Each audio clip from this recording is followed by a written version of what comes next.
हाँ।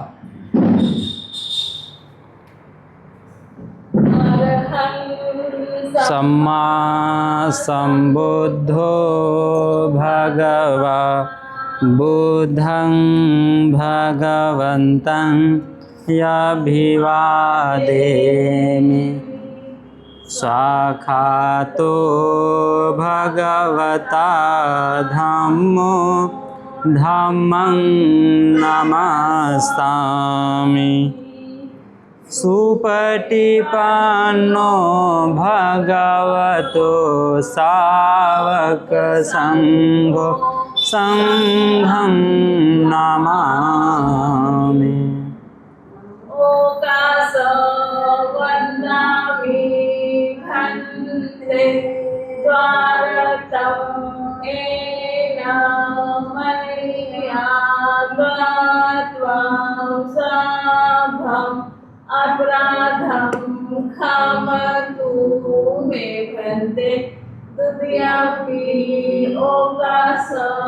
वन्दामि भन्ते द्वारतं येन मया त्वां सभम् अपराधं क्षमतु मे भन्ते तृतीयपि वन्दामि भन्ते द्वारतं येन मया त्वां सभम् अपराधं क्षमतु मे भन्ते अहं भन्ते त्रिशरणेन सह पंचशीलं धामं याचामि अनुग्रहं कृत्वा शीलं देतं मे भन्ते तृतीयपि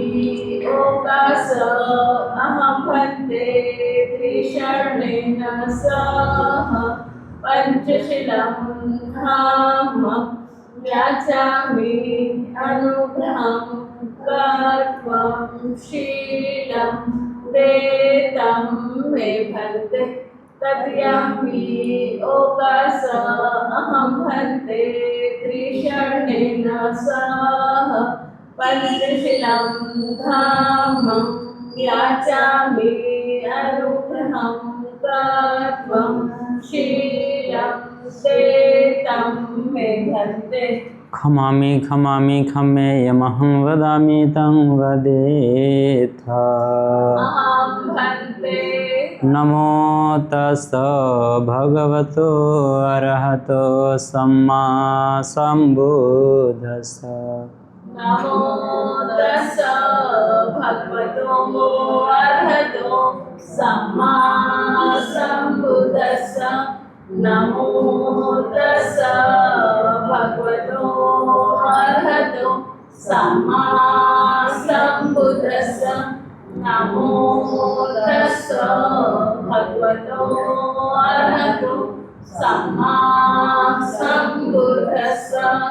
बुद्धं शरणं गच्छामि बुद्धं शरणं गच्छामि धम्मं शरणं गच्छामि धम्मं शरणं गच्छामि संघं शरणं गच्छामि संघं शरणं गच्छामि द्वितीयंपि बुद्धं शरणं गच्छामि द्वितीयंपि बुद्धं शरणं गच्छामि द्वितीयंपि धम्मं शरणं गच्छामि द्वितीयंपि धम्मं शरणं गच्छामि द्वितीयंपि संघं शरणं गच्छामि तृतीयंपि धम्मं शरणं गच्छामि तृतीयंपि बुद्धं शरणं गच्छामि तृतीयंपि बुद्धं शरणं गच्छामि तृतीयंपि धम्मं शरणं गच्छामि तृतीयंपि धम्मं शरणं गच्छामि तत्यंपि संघं शरणं गच्छामि तृतीयंपि संघं शरणं गच्छामि तत्यंपि संघं शरणं गच्छामि तृतीयंपि संघं शरणं गच्छामि पानातिपाता वैरमणि सिक्खापदं समादयामि पानातिपाता वैरमणि सिक्खापदं समादयामि आदिन्नादाना वैरमणि सिक्खापदं समादयामि अभिन्नदाना वैरमणि सिक्खापदं समादयामि कामेषु मिच्छाचारा वैरमणि सिक्खापदं समादयामि कामेषु मिथ्याचारा वैरमणि सिक्खापदं समादयामि मुसावादा वैरमणि सिक्खापदं समादयामि मुसावादा वैरमणि सिक्खापदं समादयामि सुरामेरे मज्जपमादठाना वैरमणि सिक्खापदं समादयामि सूरामेरमज्जपमादठाना वैरमणि सिक्खापदं समादयामि त्रिशनेन सदि पंचशीलं धम्मं साधुकं सुरक्षितं कृत्वा अपमादेन सम्पादेतव्यम् आभन्ते बुद्धं नमामि धम्मं नमामि संघं नमामि साधु साधु साधु। सर्वप्रथम महाकारुणिक भगवान तथागत सम्यक संबुद्ध पूजनीय धम्म पूजनीय संघ परम पूज्य डॉक्टर बाबा साहब अम्बेडकर को नमन वंदन करता हो। सभी श्रद्धावान उपासक उपासिकाओं के प्रति मंगल मैत्री है। सभी का जीवन मंगलमय हो, सभी सुखी हो, संसार के सारे प्राणी सुखी हो, कोई भी दुखी ना हो, सभी का कल्याण हो, सभी का मंगल हो। आज बुद्ध एंड इस धम्मा से देखेंगे। बुद्ध ने अपने या अपने शासन के लिए किसी प्रकार की अपौरुषेयता का दावा नहीं किया। उनका धर्म मनुष्यों के लिए एक मनुष्य द्वारा आविष्कृत धर्म था। यह अपौरुषेय नहीं था। प्रत्येक धर्म के संस्थापक ने या तो अपने को ईश्वरीय कहा या अपने धर्म को। जितने भी इस दुनिया में धर्म हैं, उस धर्म के संस्थापक ने अपने आप को ईश्वरीय बताया कि मैं ईश्वर का पुत्र हूँ। किसी ने बताया मैं ईश्वर का पैगंबर हूँ। लेकिन बुद्ध ने ऐसा कहीं दावा नहीं किया।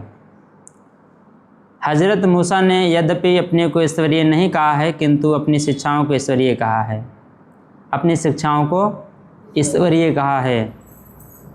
उसने अपने अनुयायियों को कहा कि यदि उन्हें दूध और मधु के मुल्क में पहुंचना है तो उन्हें शिक्षाओं को स्वीकार करना पड़ेगा, क्योंकि वे ईश्वरीय हैं, क्योंकि वो ईश्वरीय हैं। ऐसा क्यों सभी के चेहरे पर उदासी है? चेहरे उदास हैं सबके, क्यों? दुखी हो क्या सभी लोग किसी कारण से?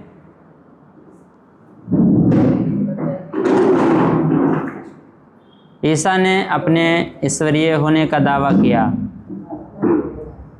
ईसा ने अपने ईश्वरीय होने का दावा किया कि मैं ईश्वरीय हूँ। क्या हूँ? ईश्वरीय हूँ। उसने दावा किया कि वह ईश्वर पुत्र था। किसका पुत्र है? अगर हमसे और आपसे कोई सवाल करता है कि आप किसके पुत्र हो, पुत्र हो, तो क्या बताओगे? माँ बाप के। यानी बिना सोच, मतलब बिना देरी के हम सीधा बताएंगे। हम ये तो नहीं कहेंगे कि ऊपर वाले के पुत्र हम हैं। हम क्या कहेंगे कि हम अपने माता और पिता के पुत्र या पुत्री हैं। स्वाभाविक तौर पर उसकी शिक्षाएं भी ईश्वरीय हो गई। कृष्ण ने तो अपने आप को ईश्वरी कहा और अपनी शिक्षाओं को भगवान का वचन। तथागत ने न अपने लिए और न अपने धम्म शासन के लिए कोई ऐसा दावा किया। उनका दावा इतना ही था कि वे भी बहुत से मनुष्यों में से एक हैं। क्या है? मनुष्यों में से एक हैं। और उसका संदेश एक आदमी द्वारा दूसरे को दिया गया संदेश है। उन्होंने कभी यह भी दावा नहीं किया कि उनकी कोई बात गलत हो ही नहीं सकती है। उनका दावा इतना ही था कि जहाँ तक उन्होंने समझा है उनका पथ मुक्ति का सत्य मार्ग है, क्योंकि इसका आधार संसार भर के मनुष्यों के जीवन का व्यापक अनुभव है। उन्होंने कहा कि हर किसी को इस बात की स्वतंत्रता, फ्रीडम है कि वह इसके बारे में प्रश्न पूछे, परीक्षण करे और देखे कि यह सन्मार्ग है या नहीं है। कोई आपका धर्म गुरु कोई आपको ऐसी बातें बता रहा है जिसमें आपको थोड़ा सा डाउट लगता है, तो आप वहाँ पर उनसे बात कर सकते हो, कह सकते हो कि मुझे इसमें सेटिस्फाई कीजिए, पूरी तरह से हमें बताइए, ताकि हमें विश्वास हो जाए कि आप जो कह रहे हो वह सत्य है या असत्य है। धर्म के किसी भी दूसरे संस्थापक ने अपने धर्म को इस प्रकार परीक्षण की कसौटी पर कसने का खुला चैलेंज नहीं दिया है। धर्म और भी धर्म हैं, धर्म की किताबें हैं, तो वहाँ आपको इतनी फ्रीडम नहीं है कि आप ईश्वर पे सवाल खड़ा कर सको। आप जिसको मानते हो उस पर सवाल खड़ा कर सको। आप नहीं कह सकते कि वह गलत है, लेकिन हम यहाँ खड़ा कर सकते हैं कि बुद्ध ने ऐसा क्यों किया होगा। ये आपको मिलेगा चुलवग, गड़क मोगलान, देखो भगवत गीता, इन सभी में आपको मिलेगा। कहीं भगवत गीता की भी थोड़ा सा इसमें चर्चा आई, तो कहीं उसमें भी ये थोड़ा सा आपको देखने को मिलेगा। भगवान बुद्ध के धम्म के बारे में विविध मत हैं। दूसरों ने उनके धम्म को किस प्रकार समझा है? दूसरे मतलब दूसरे धर्म वाले उनके धर्म को किस तरह समझते हैं? भगवान बुद्ध की यथार्थ शिक्षाएं कौन सी हैं? यह एक ऐसा प्रश्न है जिस पर बुद्ध ने कोई दो अनुयायी अथवा बुद्ध धर्म के कोई दो विद्यार्थी एक मत नहीं प्रतीत होते हैं। कुछ के लिए समाधि उनकी खास शिक्षा है, कुछ के लिए विपश्यना ही है, कुछ के लिए बुद्ध धर्म चंद विशेष रूप से दीक्षित लोगों का धर्म है, कुछ के लिए बहुत लोगों का धर्म है, कुछ के लिए बुद्ध का धर्म नीरस दार्शनिकता के अतिरिक्त और कुछ नहीं है, कुछ के लिए यह केवल रहस्यवाद है, कुछ के लिए संसार से स्वार्थपूर्ण पलायन है, कुछ के लिए यह हृदय की प्रत्येक छोटी बड़ी भावनाओं को दफना देने का व्यवस्थित शास्त्र है। बुद्ध धर्म के संबंध में और भी नाना मतों का संग्रह किया जा सकता है। इन मतों का परस्पर विरोध आश्चर्यजनक है। इनमें से कुछ मत ऐसे लोगों के हैं जिनके मन में किसी खास एक बात के लिए विशेष आकर्षण है। ऐसे ही लोगों में से कुछ समझते हैं कि बुद्ध धर्म का सार समाधि विपश्यना में अथवा चंद दीक्षित लोगों का धर्म होने में है। कुछ दूसरे मतों का कारण यह है कि बुद्ध धर्म के बारे में लिखने वाले अनेक लोग प्राचीन भारतीय इतिहास के विद्वान हैं। उनका बौद्ध धर्म का अध्ययन आकस्मिक है और इतिहास से संपर्क रहने के ही कारण है। उनमें से कुछ बुद्ध धर्म के विद्यार्थी है ही नहीं, वे निरपंश शास्त्र के विद्यार्थी भी नहीं हैं। वह शास्त्र जो धर्म की उत्पत्ति और विकास से भी संबंध है। प्रश्न पैदा होता है कि क्या भगवान बुद्ध का कोई सामाजिक संदेश था या नहीं। जब उत्तर देने के लिए जोर डाला जाता है तो बुद्ध धर्म के पंडित विद्वान प्रिया दो बातों पर विशेष बल देते हैं। वे कहते हैं कि भगवान बुद्ध ने अहिंसा की शिक्षा दी है। किसकी शिक्षा दी है? एक हिंसा होता है, उसके आगे अ लगा है ना। अहिंसा का मतलब ना, हिंसा का मतलब हाँ, यानी कि हिंसा करने का मतलब हिंसा है तो यानी हिंसा कर रहे हैं। आ लगा है मतलब ना, अहिंसा मतलब हिंसा नहीं करना है। भगवान बुद्ध ने शांति की शिक्षा दी थी। प्रश्न है, क्या बुद्ध ने कोई दूसरा सामाजिक संदेश दिया? क्या बुद्ध ने न्याय की शिक्षा दी? क्या बुद्ध ने मैत्री की शिक्षा दी? क्या बुद्ध ने स्वतंत्रता की शिक्षा दी? क्या बुद्ध ने समानता की शिक्षा दी? क्या बुद्ध ने बंधुभाव की शिक्षा दी? क्या बुद्ध कार्ल मार्क्स के मुकाबले पर खड़े हो सकते हैं? बुद्ध धर्म का विचार करते समय इन प्रश्नों को प्रिया कभी उठाया ही नहीं जाता। मेरा उत्तर है कि भगवान बुद्ध का एक सामाजिक संदेश है, उनका सामाजिक संदेश इन सब प्रश्नों का उत्तर है, लेकिन उन सब प्रश्नों के उत्तरों को आधुनिक लेखकों ने दफना दिया है। आधुनिक लेखकों ने दफना दिया है। भगवान बुद्ध का अपना वर्गीकरण, भगवान बुद्ध ने धम्म को अपने ढंग का वर्गीकरण किया है। पहला वर्ग धम्म है। उन्होंने एक दूसरा वर्ग माना जो यद्यपि धम्म शब्द के अंतर्गत ही ग्रहण किया जाता है, किंतु जो वास्तव में आधम्य है। एक धम्म है, एक आधम्य है। उन्होंने एक तीसरा वर्ग माना है जिसे उन्होंने सद्धर्म कहा है। धम्म, अधर्म, सद्धम्म। तीसरा वर्ग धम्म के दर्शन के लिए है। भगवान बुद्ध के धम्म को समझने के लिए आवश्यक है कि तीनों वर्गों को भली प्रकार समझा जाए, धम्म को, अधम्म को और सद्धम्म को। ये तीनों टॉपिक को हमें समझना चाहिए। तीसरा भाग है धम्म क्या है। धम्म, जब आपके घरों में परितान पाठ होता तो आप कहते भंते जी थोड़ा सा धम्म देशना कीजिए। क्या कीजिए? धम्म देशना कीजिए। तो हम जानते हैं कि धम्म है क्या। धम्म क्या है? जीवन की पवित्रता बनाए रखना धम्म है। जीवन की पवित्रता बनाए रखना धम्म है। पवित्रता क्या होती है?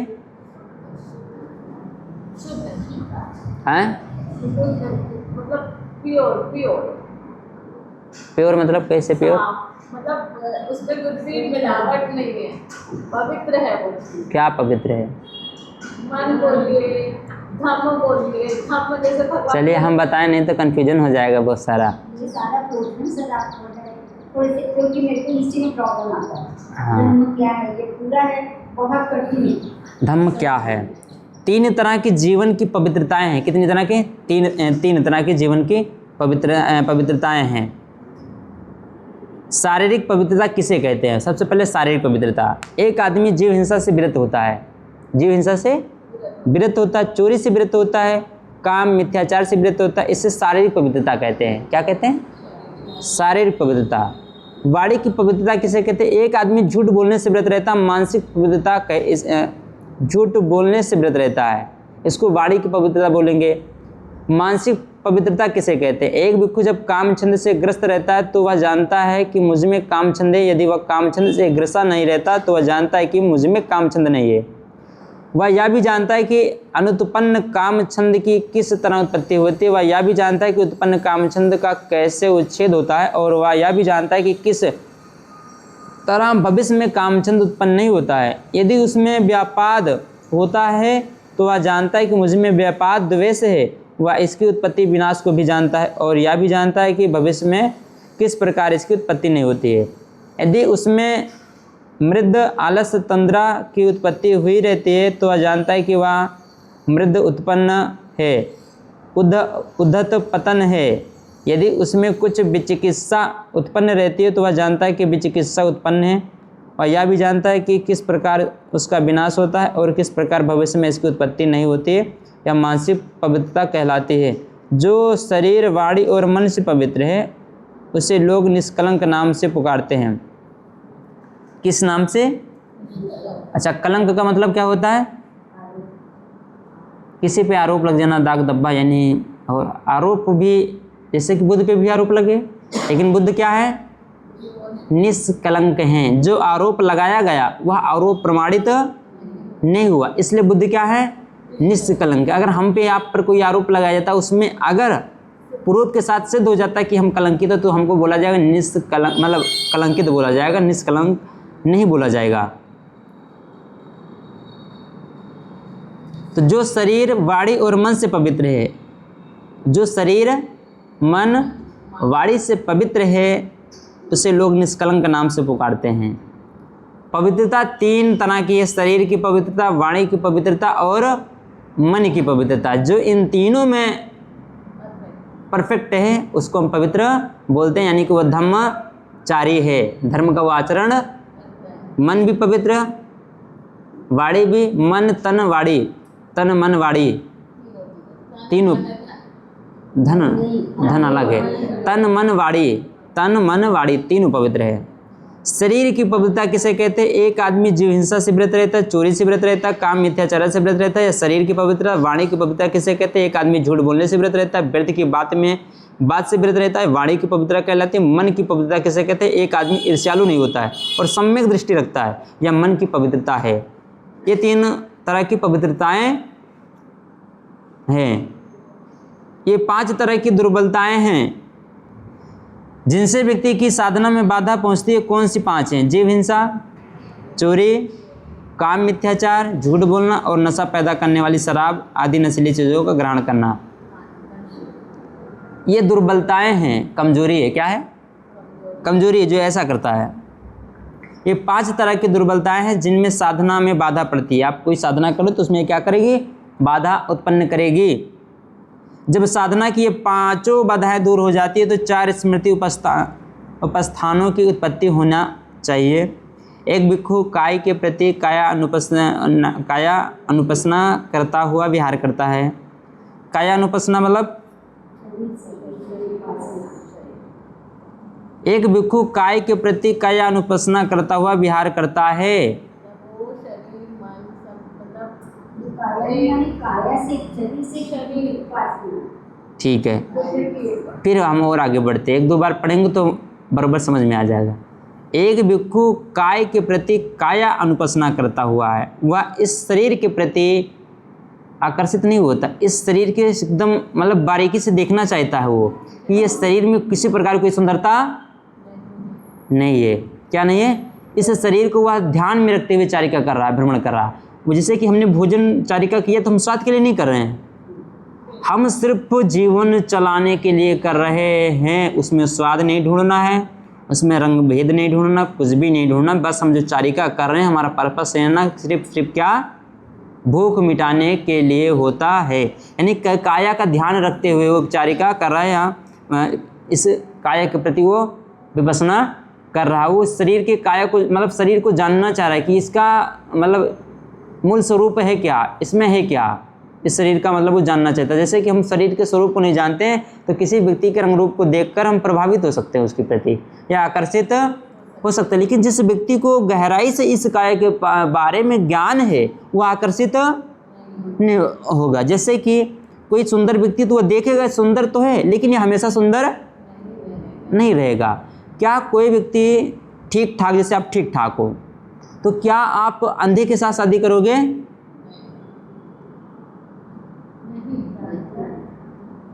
नहीं करेंगे ना, हम देख रहे हैं कि उस नहीं करेंगे। या किसी प्रकार से क्या होगा, तुम उसके प्रति दया का भाव रहेगा। 1 मिनट, जैसे कि मान लीजिए किसी में से कम दिखाई देता है तो हम उसमें क्या देखेंगे, उसको कम दिखाई देता है, वो मेरे जैसा होना चाहिए, हमसे शादी नहीं करेंगे। यहाँ भिक्षुओं का क्या होता है, सबको एक दृष्टि से देखते हैं, उनको पता है कि जैसे आज किसी को कम दिखाई दे रहा है तो जिसको आज सही दिखाई दे रहा है 1-2 राय उसको भी कम, जैसे मान लीजिए मैं यंग हूँ, मुझे कम दिखाई दे रहा है, तो इसका मतलब ये नहीं कि जिनको आज बरोबर दिखाई दे रहा है उनको कभी कम नहीं दिखाई देगा। एक एज आएगी, चश्मा लग जाएगा, आँख का ऑपरेशन हो जाएगा। तो ये हम क्या करें कि अभी का भी देख रहे हैं और आने वाले वर्तमान भविष्य को भी देखता है भिक्षु। जो व्यक्ति सत्य से वाकिफ नहीं वह प्रेजेंट देखेगा, जो सत्य से वाकिफ है वो आगे को भी ध्यान में रखेगा कि हो सकता है कि आज जिसके प्रति हमें इतना आकर्षण है वह कल कैसा हो जाएगा। तो इसलिए वो चाहेगा कि हमारा समय इधर उधर ना चाहे, बल्कि हम अपने आप को अच्छे बनाने में ध्यान दें। काया अनुपसना करता हुआ विहार करता है। प्रयत्नशील, ज्ञानवान, स्मृतिमान और लोक में विद्यमान, लोभ तथा दुर्मनस्य मन का दुख को काबू में किए हुए विहार करता है। वह वेदनाओं के प्रति वेदना अनुपस्थित होकर विहार करता है। अगर हमारे मुंह से कोई टॉपिक निकल गया तो हम चिंतन करते करते उस टॉपिक को क्लियर कर लेते हैं। जैसे कि अभी हमने उस चीज़ को क्लियर किया, अभी जब मैंने अभी बताया ना कि अगर कोई अंधा हो तो ये शब्द मुझे निकला तो मुझे इसको क्लियर करना था आपके सामने, वो किसी तरह मैंने क्या किया, उसको बरोबर घुमा फिरा के हमको बता दें। नहीं घुमा फिरा के उसको मैंने क्लियर किया कि किस तरह से हम मौजूदा समय में हैं, किसी का वर्तमान में देखते हैं, लेकिन ज्ञानवान व्यक्ति भविष्य को भी देखता है। हम जैसे कि अभी देखते हैं कि भाई आदमी बहुत अच्छा है, पैसा वाला, धनवान है, लेकिन हो सकता है आने वाले समय में गरीब भी हो सकता है, कोई बीमारी हो, सारा पैसा उसकी बीमारी में ख़त्म। अब क्या करेगा? तो जो ज्ञानी लोग होते हैं वो सिर्फ वर्तमान नहीं देखते बल्कि भविष्य को भी ध्यान में रखते हुए चलते हैं। यानी कि वो क्या कर रहे हैं, पूरी तरह से जागरूक हैं, इसीलिए वो भविष्य का भी ध्यान रखते हैं। जैसे डॉक्टर अम्बेडकर, बाबा साहब अम्बेडकर भविष्य का भी ध्यान रखते हैं। उन्होंने संविधान बनाते हुए भविष्य को भी बहुत ख्याल में रखा है। बहुत सारी ऐसी चीज़ें उन्होंने क्या किया कि जैसे राज्य को पूरी ताकत नहीं दिया, केंद्र को दिया। राज्य को पूरी ताकत नहीं दिया इसलिए क्योंकि राज्य में जहाँ जिस जाति का बाहुल्य होगा वो वहाँ अत्याचार करेगा, फिर इसलिए उन्होंने किसको दे दिया ताकत पूरी? केंद्र में सबसे ज़्यादा ताकत दे दिया। राज्य में ताकत है लेकिन पूरी ताकत सबसे ज़्यादा कहाँ है? केंद्र में, कि अगर राज्य में कोई तानाशाही करे तो केंद्र उस पर दबाव बना सके। ये बाबा साहब की दूर की सोच है, ये वर्तमान की प्रेजेंट की नहीं। तो बहुत कुछ उन्होंने इस देश में मतलब भ्रमण किया, दूसरे देशों संविधान अध्ययन किया, तो उनकी जो सोच थी बहुत भविष्य की भी थी। ऐसा नहीं कि सिर्फ आप आज संविधान बनाया जाए तो आज के लिए संविधान नहीं, आने वाले 50 साल के लिए भी वो संविधान सही साबित होना चाहिए। इतनी दूर की बाबा साहब की सोच थी। वह वेदनाओं के प्रति वेदना अनुपस्सायी होकर विहार करता है। वेदनाओं के प्रति, वह चित्त के प्रति चित्तानुपस्सायी होकर विहार करता है। वह चित्त में उत्पन्न होने वाले विचारों धर्मों के प्रति धम्मानुपस्सायी होकर विहार करता है। वह प्रयत्नशील, ज्ञानवान, स्मृतिमान और लोक में विद्यमान लोभ तथा दुर्मनस्य को काबू में किए हुए विहार करता है। जब साधना की ये 5 बाधाएं दूर हो जाती तो 4 स्मृति की उपस्थानों की उत्पत्ति होती है। ये 3 घात हैं, शील घात, चित्त घात और दृष्टि घात। शील घात क्या है? एक आदमी प्राणी हिंसा करता है, चोरी करता है, काम भोग संबंधी मिथ्याचार करता है, झूठ बोलता है, चुगली खाता है, कठोर बोलता है तथा व्यर्थ बोलता है। यह शील घात कहलाता है। कौन सा घात? घात मतलब नुकसान पहुंचाना। ये अपने शीलों को नुकसान पहुंचा रहा है। अब चित्त घात किसे कहते हैं? एक आदमी लोभी होता है, दुर्मनस्य, असंतोष युक्त होता है, यह चित्त का घात है। अब किसको घात पहुंचा रहा है? अपने चित्त को। दृष्टिघात क्या होता है?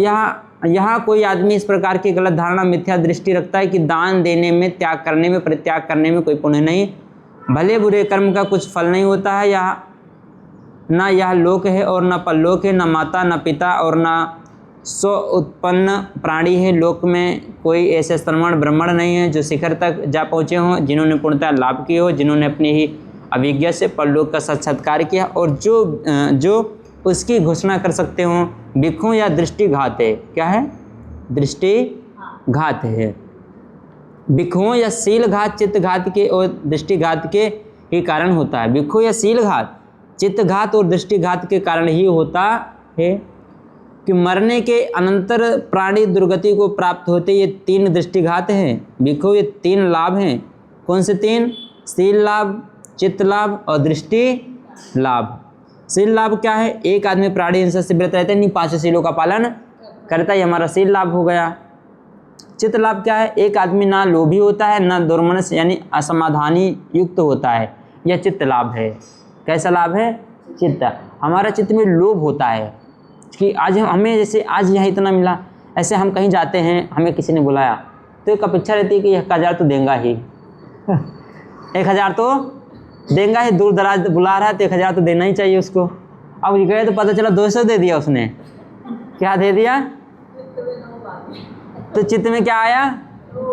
लोभ आया कि भाई इतने दूर से तेल पानी पेट्रोल लगा के समय बर्बाद करके आया इतने दूर से, और इसमें श्रद्धा भी नहीं, इतने दूर से बुलाया, टाइम भी बर्बाद किया, 2 घंटा बैठाया, चिल्लाया भी इतने देर तक। अब इसने दिया कितना? हम अपेक्षा कितना किए थे? 1000 रुपये की। इतनी दूर से आएंगे तो कम से कम आने जाने का ध्यान रखेगा और समय का ध्यान रखेगा, तो उसमें थोड़ा श्रद्धा होगी तो अधिक दान देगा। समझ रहे? तो इसको क्या बोलते? चित्त में लोभ उत्पन्न होना। क्या होना? लोभ। अब वो लोभ नहीं होगा तो जो मिला उसमें संतुष्ट है, दिया तब भी संतुष्ट, नहीं दिया इसको बोलते हैं कि इसके चित्त में लोभ नहीं है। हाँ, हम आगे बढ़ते हैं। और दृष्टि लाभ क्या होता है? यहाँ कोई आदमी किस प्रकार की गलत धारणा, मिथ्या धारणा नहीं रखता है कि दान देने में, त्याग करने में, परित्याग करने में कोई पुण्य नहीं, भले बुरे कर्म का कुछ फल नहीं होता है, ना यह लोक है न और न परलोक है, न माता है न पिता है और स्व तो उत्पन्न प्राणी है। स्व उत्पन्न यानी स्वयं से उत्पन्न। लोक में कोई ऐसे श्रमण ब्राह्मण नहीं है जो शिखर तक जा पहुँचे, उन्होंने पूर्णतः लाभ की हो, जिन्होंने अपनी ही अभिज्ञा से परलोक का साक्षात्कार किया हो और जो उसकी घोषणा कर सकते हैं। भिक्षु या दृष्टि लाभ है। भिक्षु इन्हीं 3 लाभों के कारण शरीर का नाश होने पर मरने के अनंतर प्राणी सुगति को प्राप्त होते हैं। भिक्षु ये 3 लाभ हैं। मरने के बाद भी सुगति प्राप्त होती है, यानी अगर मरने के बाद सुगति प्राप्त हो रही तो पुनर्जन्म का कंसेप्ट सिद्ध है, सही है, क्योंकि मरने के बाद सुगति मिल रही है। यानी कि कहाँ पर उसको कौन सा गति मिली? मरने के बाद कौन से इसमें जन्म पुनर्भव उसका हुआ।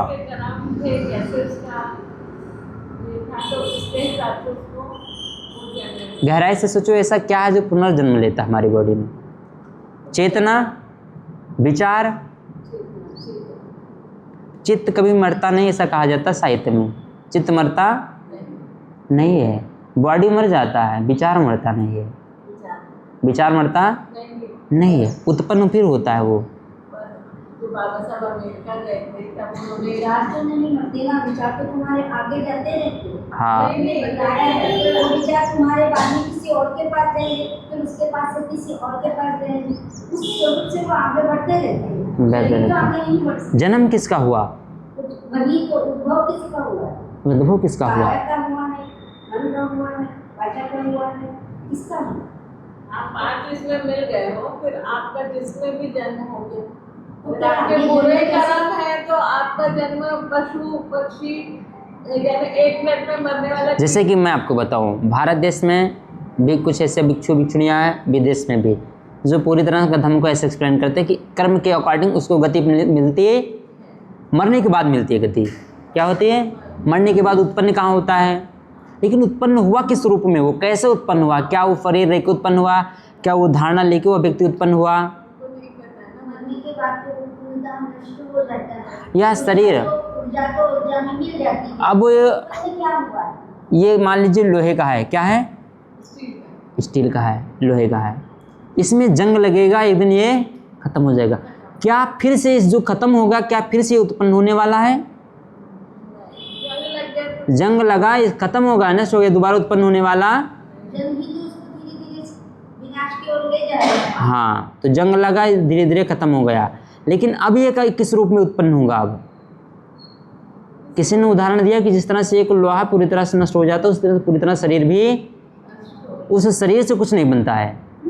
जैसे यह खत्म हुआ, गिलास में जंग लगा, ये जंग लगते लगते खा गया, खत्म हो गया, अब इससे कुछ बनाया नहीं जा सकता है। मटेरियल में मिल जाए। हाँ, लेकिन और अगर ऐसे बनाने की प्रक्रिया और विद्यमान है तो दूसरा ऐसा बनाया, लेकिन इसको बनाया दोबारा नहीं जा सकता है।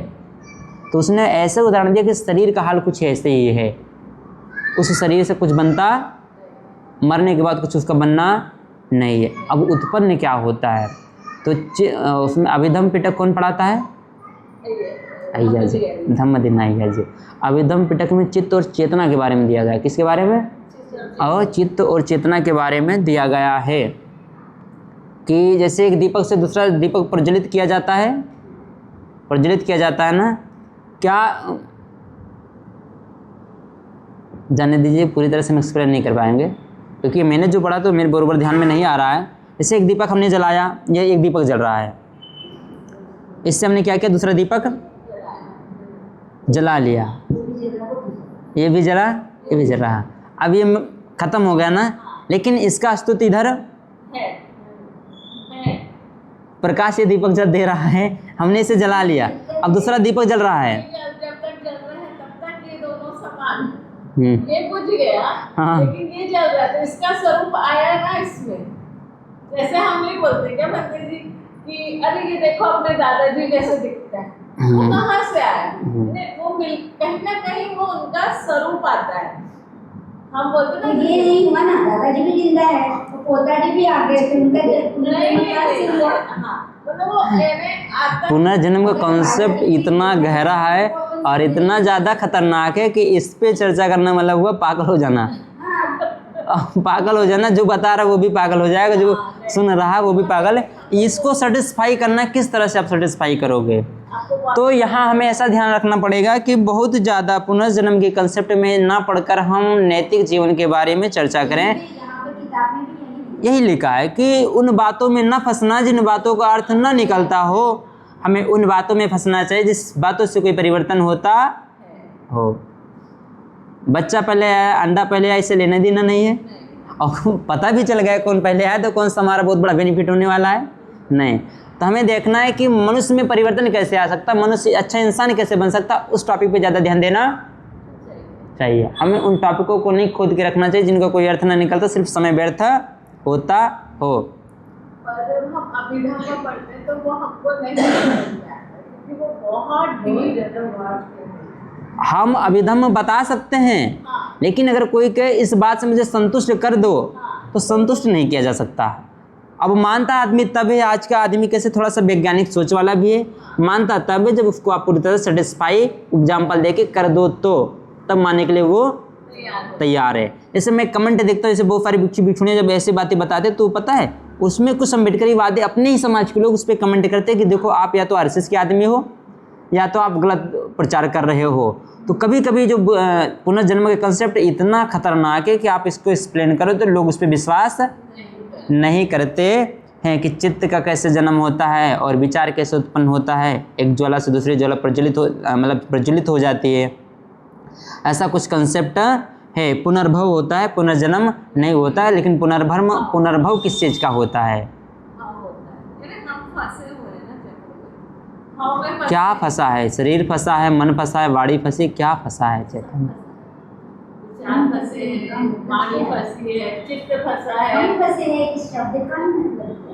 हम सभी क्या हैं? भवचक्र में फंसे हैं। ऐसा कहाँ कहा जाता है? धम्म में। धर्म के बहुत गहरा, ऐसे ज्ञान ज्योति भंते जी का प्रवचन सुनो तो भी चक्र की चर्चा करते हैं कि सभी मनुष्य ऐसा है, सुगति दुर्गति कैसे उसको मिलती है, किस कर्मों को अकॉर्डिंग मिलती है, कर्म के बारे में सब बताया जाता है। अब उस बात पे हम यकीन करने के लिए हम ये मानते हैं कि अच्छा कर्म करना ज़रूरी है, अच्छा कर्म करना, क्योंकि अच्छे कर्म से नैतिकता पैदा होती। ऐसा कोई चमत्कार लॉन्च नहीं हो रहा है, लेकिन अच्छे कर्म करने से समाज में नैतिकता उत्पन्न होती है। हमें नैतिक जीवन के बारे में चर्चा करनी चाहिए कि इंसान का भला कैसे हो सकता है, संसार का भला कैसे हो सकता है। हमें उन बातों में फंसने की ज़रूरत नहीं है। कर्मों को दिखाकर इंसान को भय न उत्पन्न हो। आप अच्छी बातें बताओ कि जिससे वो उस चीज़ को छोड़ दे। अब हम बता दें भाई तू दारू पी तो रहा है लेकिन अगले जन्म में तू नरक में जाएगा और तेरे ऊपर आरा गणास चलेगा, भाला चलेगा, तेल में डाल के फ्राई करेंगे, तो क्या ये बातें तरक्की की कसौटी में उतर रहे हैं? कौन डालेगा? जो हमें डालेगा क्या वो पापी नहीं है? हाँ, तो वहाँ देखा जाए जिसने हमें कढ़ाई में तला तो क्या उसका कर्म नहीं बनता? या जिसने हमें दंड दिया क्या उसका नहीं बनेगा? नहीं। हमें ध्यान देना वर्तमान में हम कैसे जीवन जी रहे हैं। मनुष्य भगवान का धर्म पूरी तरह से मानवता पर है, नैतिक जीवन पे पुनर्जन्म की बात कर देती है, जिसके ऊपर हम लोग विश्वास नहीं करते, जानना नहीं है, तो फिर उसके बारे में सोचना। जैसे कि जब तक कहा जाता है कि जब तक निर्वाण व्यक्ति को मिलता नहीं है तब तक जन्म की प्रक्रिया होती रहती है, लेकिन वही तो यहाँ में ध्यान देना है कि अगर दोबारा जन्म ना हो तो हमको सब मतलब वो निर्वाण तक जाना है, तो कृष्णा को खत्म करना ही है आपको। तो क्या करना चाहिए? जन्म देने की प्रक्रिया को स्टॉप कर देना। आगे से जन्म नहीं होगा, फिर दुख नहीं होगा, संसार यहीं पे समाप्त। तो बहुत सी ऐसी बातें हैं, अगर हम उस पर तर्क करने बैठे पूरा समय निकल जाएगा, लेकिन कुछ निकल कर, हाँ थोड़ा मगजमारी करने से कुछ अनुभव हो सकता है लेकिन कुछ निकलता नहीं। हाँ, हम बोले कि दारू पीने से फ़ायदा क्या है, तो इसमें कुछ निकल सकता है। दारू ना पीने से फ़ायदा क्या है, तो इसमें हाँ कुछ निकल सकता है कि हाँ भाई ये समाज में विद्यमान है, दारू ना पीने से घर का भला होता है, दारू पीने से घर का नाश होता है। हाँ, ये तर्क में तो आ रहा है कि नाश तो होता है, क्योंकि बहुत सारे एग्जाम्पल हमने अपनी आंखों से देखे हैं, आप भी देखे होंगे कि नाश होता ही है। तो ये तो तर्क में आ जाती हैं बातें। लेकिन ये कह दिया जाए कि आज इस जन्म में तुमने जो ऐसे कर्म किए थे, अगले जन्म में आपको यहाँ पर इस गति को प्राप्त होना पड़ेगा। आप कुत्ता बनोगे, भेड़ बनोगे, जानवर बनोगे। तो बहुत सारी चीज़ें होती हैं जो हमारे तर्क की कसौटी पे नहीं आती है। हम आगे बढ़ते हैं, नहीं तो पूरा बात इसी में ख़त्म हो जाएगा और कुछ भी निकलने वाला नहीं है। 6:18 हो रहा है। हाँ बहुत, इसमें इसलिए मैं भी कभी कभी बहुत ये कन्फ्यूजन में आ जाता कि कैसे क्या होगा। मैं कहता हूँ ज़्यादा चिंता ना करो, शील सदाचारी बहुत बेटर है, झूठ मत बोलो, चुगली ना करो, व्यभिचार ना करो, मनवाड़ी कायों को संभालो, इतने से कल्याण हो सकता है। इतना काफ़ी, इतना त्रिपिटक इतना गहरा, इतना बड़ा है, विनय सूत्र भी उतना। हाँ, आपसे हम लोग चाहते हैं कम से कम आपको समझाए। अभिधम पिटक चला सकते हैं, अभिधम पिटक चला सकते हैं, लेकिन उसको समझने के लिए बहुत हमको माइंड पूरा फोकस करके बैठना पड़ता है। देखो हमको शिवली भंते जी बताते हैं, लेकिन वो कैसे बताते हैं? वो बताते हैं तो हमको समझ आता है कि उनके यूट्यूब चैनल में से हमको कुछ समझ में आता है कि नहीं ना, आप क्लास ले रहे हो, लेकिन ऑनलाइन क्लास ले रहे हो, लेकिन हमको भी तो समझ में आना चाहिए। हाँ, वो स्पिरिचुअल की बात होती है कि एक monk का बताते कि monk का बिना सहारे के पहाड़ पे कैसे चढ़ जाता है। रिद्धि सिद्धि प्राप्त monk है। कैसा monk है? रिद्धि और सिद्धि प्राप्त है। ऐसे 20 लोग रिद्धि सिद्धि प्राप्त कर लें तो दुनिया का तो भला और कल्याण हो जाएगा ना। अभी का एक उदाहरण बोलती हूँ आपको। मेरा टेलर है, तो उस दिन गई उसके पास, तो मुझे बोलता है आगे नहीं, एक बात बताता हूँ, एक बाबा मिला है मुझे और वो बोल रहा है कि भाई मैं तेरे को ऐसी चीज दूंगा कि तू करोड़पति। तो मैंने उसको पूछा, पहले उसको पूछ वो करोड़पति है क्या? हाँ। तो बोले हाँ वो करोड़पति है। मैं बोली चल, तो बोले 1 लाख रुपए खर्चा आएगा पहले। तो बोली रहने दे, उसी को बोल वो रखेगा अपने पास। ऐसे कितने लोग हैं मंदिर में। हाँ, जीवन में पूर्णतया प्राप्त करना धम्म है। जीवन में पूर्णतया प्राप्त करना, पूर्णता प्राप्त करना धम्म है। किस चीज़ में पूर्णता प्राप्त करना धम्म है? आगे बढ़ती हैं। ये 3 पूर्णताएं पारमिताएं हैं। पहला, शरीर की पूर्णता। किसकी पूर्णता? शरीर की पूर्णता। वाणी की पूर्णता तथा मन की पूर्णता। पूर्णता मतलब मन की पूर्णता कैसी होती है? आश्रवों अथवा चित्त मलों का पूरा क्षय हो गया होने से, इसी जीवन में संपूर्ण चित्त विमुक्ति का अनुभव करने से प्रज्ञा विमुक्ति, जो कि आश्रवों से विमुक्ति है, उसे प्राप्त कर उसी में विहार करता है। यही मन की पूर्णता कहलाती है। ये 3 पूर्णताएं हैं। और दूसरी भी पारमिता है। भगवान बुद्ध ने उन्हें सुभूति को समझाया जाता। सुभूति बोधिसत्व की दान पारमिता क्या है? सुभूति बोधिसत्व की दान पारमिता क्या? तथागत बोधिसत्व चित्त की सभी अवस्थाओं का ज्ञान रखकर दान देता है, अपनी भीतरी व बाह्य और उन्हें सर्वसाधारण के लिए परित्याग कर बोधि को समर्पित करता है। वह दूसरों को भी ऐसा ही करने की प्रेरणा देता है। किसी भी वस्तु में उसकी आसक्ति नहीं है। किसी भी वस्तु में उसकी आसक्ति, किसी भी चीज़ में, संसार की किसी भी चीज़ में कोई आसक्ति नहीं है। सुभूति एक बोधिसत्व की शील पारमिता क्या है? तथागत वह स्वयं 10 कुशल पथों में विचरता है और दूसरों को भी ऐसा ही करने को प्रेरणा देता है। सुभूति बोधिसत्व की वीर्य पारमिता क्या है? तथागत वह स्वयं क्षमाशील हो जाता है। स्वयं क्षमाशील हो जाता है, दूसरों को भी क्षमाशील रहने की प्रेरणा देता है। सुभूति बोधिसत्व का वीर पारमिता क्या? वह तथागत वह सतत 5 पारमिताओं की पूर्ति में संलग्न रहता है तथा दूसरों को भी ऐसा करने की प्रेरणा देता है। सुभूति बोधिसत्व की समाधि की पारमिता क्या है? तथागत वह अपने कौशल से ध्यानों का लाभ करता है, किंतु तत्संबंधी रूप लोकों में उसका जन्म नहीं होता है। वह दूसरों को भी ऐसा ही करने की प्रेरणा देता है। सुभूति बोधिसत्व की प्रज्ञा पारमिता क्या है? तथागत करें, वह किसी भी धर्म, भौतिक या अभौतिक वस्तु में नहीं फंसता। वह सभी धर्मों वस्तुओं के स्वभाव पर विचार करता है। वह दूसरों को भी सभी धर्मों के स्वभाव पर विचार करने की प्रेरणा देता है। इन पारमिताओं का विकास करना धम्म है। इन पारमिताओं को पूर्ण करना धम्म है। निर्वाण प्राप्त करना धम्म है। भगवान बुद्ध ने कहा कि निर्वाण से बढ़कर सुखद कुछ नहीं है। निर्वाण से बढ़कर सुखद कुछ भी नहीं है। भगवान बुद्ध द्वारा उपदिष्ट सभी धर्मों में निर्वाण का प्रमुख स्थान है। निर्वाण क्या है? भगवान बुद्ध ने निर्वाण का जो अर्थ किया वह उससे सर्वथा भिन्न है जो उनके पूर्वजों ने किया है। बुद्ध के पूर्वजों ने जो किया है, बुद्ध ने जो बताया, वह दोनों काफ़ी डिफरेंस है, काफ़ी अंतर दोनों में है। उनके पूर्वजों की दृष्टि में निर्वाण का मतलब था आत्मा का मोक्ष, आत्मा जैसी चीज़ों पे विश्वास। निर्वाण के 4 स्वरूप थे: लौकिक, खाओ पियो और मौज उड़ाओ; यौगिक, ब्रह्मणी, औपनिषदिक। ब्रह्मणी और औपनिषदिक निर्वाण में एक समानता थी। निर्वाण के दोनों स्वरूपों में आत्मा की एक स्वतंत्र सत्ता स्वीकार की गई थी। दूसरे धर्मों में ये कहा जाता है कि आदमी द्वारा कोई बुरा कर्म किया जाता है तो आत्मा को उसका कष्ट भोगना पड़ता है और उसी का बार बार जन्म होता रहता है, क्योंकि इसने बुरा कर्म किया है।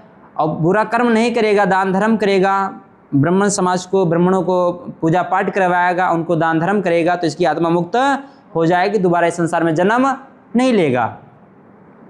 यह सिद्धांत भगवान बुद्ध के अमान्य ही था, इसलिए भगवान बुद्ध को निर्वाण के ब्रह्मणी और औपनिषदिक स्वरूप का खंडन करने में, उसे अस्वीकार करने में कोई कठिनाई नहीं हुई। निर्वाण की भौतिक कल्पना इतनी अधिक जड़ता लिए हुए थे कि वह कभी भी बुद्ध के गले से उतर ही नहीं सकती थी। इसमें कुछ भी आंतरिक तत्व नहीं था। भगवान बुद्ध को लगता था कि निर्वाण के ऐसे स्वरूप को स्वीकार करना किसी भी मानव की बड़ी से बड़ी हानि करना है। इंद्रियों की भूख की संतुष्टि उस भूख को बढ़ाने का ही कारण बनती है। इस प्रकार के जीवन में सुख कभी उत्पन्न नहीं हो सकता है। इसके विपरीत इस प्रकार के सुख में से आधिकारिक दुख ही उत्पन्न हो सकता है। अधिकाधिक निर्वाण का यौगिक स्वरूप एक सर्वथा अस्थायी अवस्था थी। इसका सुख नकारात्मक था। इसके माध्यम से संसार के संबंध विच्छेद हो सकता था या दुख से बच निकलना था, किंतु सुख प्राप्ति नहीं थी। इससे जितने भी कुछ सुख की आशा की जा सकती थी, वह सुख अधिक से अधिक योग की अवधि भर था या अस्थायी नहीं था या अस्थायी था। बुद्ध का निर्वाण का स्वरूप अपने पूर्वजों के स्वरूप से सर्वथा निर्भिन्न है। बुद्ध के निर्वाण के स्वरूप के मूल में 3 बातें हैं। इनमें से एक तो यह है कि किसी आत्मा का सुख नहीं है बल्कि प्राणी का सुख है। किसी आत्मा का सुख नहीं बल्कि प्राणी का सुख है। दूसरी बात यह है कि संसार में रहते समय प्राणी का सुख, आत्मा की मुक्ति और मरणांतर आत्मा की मुक्ति बुद्ध के विचारों से सर्वथा विरुद्ध बातें हैं। तीसरा विचार जो बुद्ध के निर्वाण के स्वरूप का मूलाधार है, वह है योग द्वेष अग्नि को शांत करना। राग तथा द्वेष प्रज्वलित अग्नि के समान, राग द्वेष प्रज्वलित अग्नि के समान है। यह बात भगवान बुद्ध ने अपने उस प्रवचन में कही थी जो उन्होंने बोधगया में रहते हुए भिक्षुओं को दिया था। भगवान बुद्ध ने कहा था, भिक्षुओं सभी कुछ जल रहा है, पूरा संसार जल रहा है। भिक्षुओं क्या सभी कुछ जल रहा है? भिक्षुओं चक्षु इंद्रिय जल रहा है, चक्षु इंद्रिय जल रहा है, रूप जल रहा है, चक्षु विज्ञान जल रहा है, चक्षु संस्कार जल रहा है, और उस संस्कार से जो भी सुख वेदना और असुख दुख वेदना उत्पन्न होती हुई वेदना भी जल रही। ये पूरा संसार जल रहा है। जलने का तात्पर्य कि सबको आग लगा दी गई। फिर ये पूरा संसार जल रहा है, जल रहा है। कोई चीज़ जलती है तो बढ़ती है तो घटती है?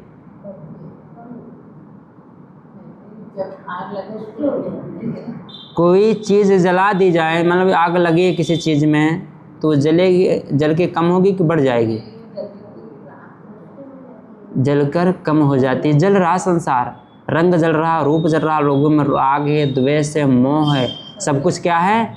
जल रहा है। इसे अग्नि के समान उन्होंने बताया कि राग भी अग्नि के समान है, द्वेष भी अग्नि के समान है, और सब कुछ पूरा संसार जल रहा है। यानी कि यहाँ कुछ भी परमानेंट नहीं है। जैसे आग जलती है तो सब कुछ मिटा देती है, वैसे यहाँ सब कुछ मिट रहा है, कुछ भी परमानेंट नहीं है। कोई चीज़ ऐसे बताओ जो परमानेंट हो? कुछ भी नहीं है। यानी कि पूरा संसार जल रहा है। इस जलते हुए संसार में हमें कैसे रहना चाहिए? इस पूरे ब्रह्मांड में सब कुछ जल रहा है, तो क्या हमारे अंदर गुस्सा होना चाहिए? क्या हमारे अंदर किसी के प्रति द्वेष होना चाहिए? क्या हमारे अंदर नफरत होनी चाहिए? नहीं होनी चाहिए, क्योंकि इस पूरा संसार जल रहा है, और जो पूरा संसार जल रहा है उस संसार के भीतर हम सभी हैं, तो हम भी उसके चपेट में एक दिन आना है, हमको भी जलना पड़ेगा।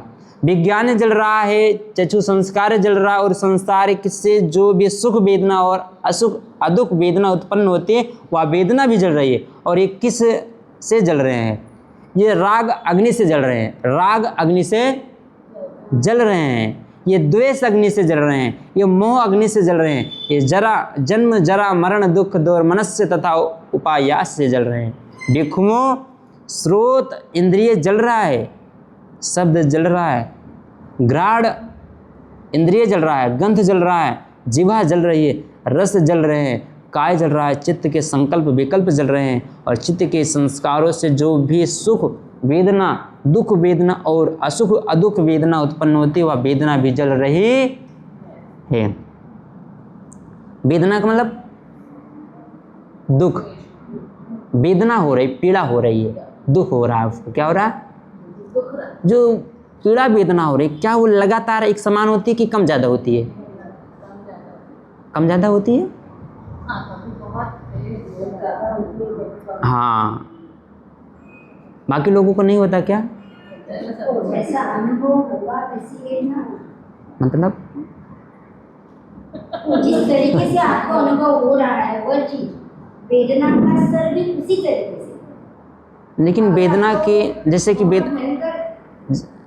यानी कोई चीज आपको बहुत ज्यादा दुख दे रही है तो उससे आपको वेदना उतनी ही ज्यादा, कोई चीज आपको कम दुख देगी तो उतना वेदना नहीं रहेगी उसमें। क्या समझे? वेदना का मतलब होता है दुख होना। क्या होना? दुख होना। तो वह वेदना भी जल रही है। वेदना यानी कि जो दुख है वह परमानेंट एक समान नहीं रहता। जैसे सुई चुभती है, क्या सुई चुभते समय जितनी पीड़ा होती है उतनी पीड़ा 1 मिनट लगातार होती है? चुभने, कभी कभी क्या होता है चुभने के बाद पैर शून्य हो जाता है, तो जो पीड़ा होती है वो समझ में बाद में, यानी कि देखो पीड़ा का भी अवस्था है, वह शुरू में कम हो सकती है, बाद में कम हो सकती है, मध्य में ज़्यादा हो सकती है। समझ रहे हैं? तो इसी तरह से क्या हो, वेदना जल रही है, यानी कि वेदना भी नष्ट हो रही है, हमारा दुख भी मिट रहा, सुख भी मिट रहा है, रुका नहीं है। और ये किस से जल रहे हैं? मैं कहता हूँ कि ये राग अग्नि से जल रहे हैं, द्वेष अग्नि से जल रहे हैं, मोह अग्नि से जल रहे हैं, ये जाति जरा मरण दुख दुर्मनस्य तथा उपयास। बिल्कुल इसका ज्ञान होने से जो विज्ञ हैं और जो श्रेष्ठ हैं उसके मन में उपेक्षा उत्पन्न होती है। उपेक्षा उत्पन्न होने से राग अग्नि आदि की शांति होती, और राग अग्नि आदि की शांति हो जाने से वह मुक्त हो जाता है, और मुक्त हो जाने से वह जानता है कि मैं मुक्त हो गया हूँ। राग मिट जाने से, द्वेष मिट जाने से, मोह मिट जाने से व्यक्ति मुक्त हो जाता है। किससे मुक्त हो जाता है? दुखों से। किससे? जन्म से मुक्त हो नहीं कहूँगा मैं दुखों से मुक्त कह सकता हूँ कि दुखों से वो मुक्त हो गया। जन्मों से कैसे मुक्त हुआ मैंने आज तक अनुभव नहीं किया। हाँ, लेकिन जिसमें राग भी नहीं है, द्वेष भी नहीं, मोह भी नहीं किसी प्रकार का, वह अब शून्यता में गया, ना प्लस है ना माइनस है, वो 0 पर है, शून्य हो गया। अब उसे कोई गाली भी दे रहा तब भी फर्क, कोई भला बुरा बोल रहा, कोई खाना दे तब ठीक, ना दे तब ठीक, यानी कि अपने आप को एकदम उदासीन बना लिया, ना प्लस में है ना वह माइनस में है। अब उसे किसी प्रकार की कोई पीड़ा या वेदना नहीं हो सकते है। अब चाहे उसके बारे में चाहे दुनिया भला बोले या बुरा बोले। समझ रहे हैं? विखों स्रोत इंद्रिय जल रहा है, शब्द जल रहा है। निर्वाण सुखद कैसे हो सकता है? यह एक दूसरा प्रश्न है जिसका उत्तर अपेक्षित है। सामान्य तौर पर यह कहा समझा जाता है कि अभाव आदमी को दुखी बनाता है। अभाव आदमी को क्या बनाता है? दुखी बनाता है। अभाव मतलब कमी। अभाव का मतलब किसी चीज़ की कमी। अभाव आदमी को दुखी बनाता है, लेकिन हमेशा यही बात ठीक नहीं होती। आदमी बाहुल्य के बीच में रहता हुआ भी दुखी होता है।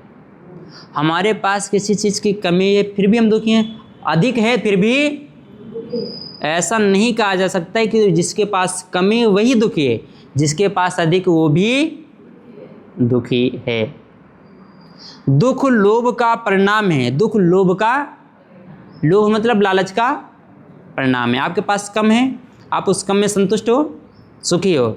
आप उस कम से असंतुष्ट हो, आप दुखी हो। आपके पास ज़्यादा है, उस ज़्यादा होने से भी आप क्या हो? असंतुष्ट हो, यानी कि आप दुखी हो। और लोभ दोनों को होता है, जिनके पास नहीं है उन्हें भी, और जिनके पास है उनको भी होता है। भगवान बुद्ध ने भिक्षुओं को दिए एक प्रवचन में यह बात भली प्रकार संतुष्ट कर दी। भिक्षुओं लोभ से लुब्ध द्वेष से दुष्ट और मोह से मूढ़ चित्त से आदमी अपने दुखों से दुखी रहता है।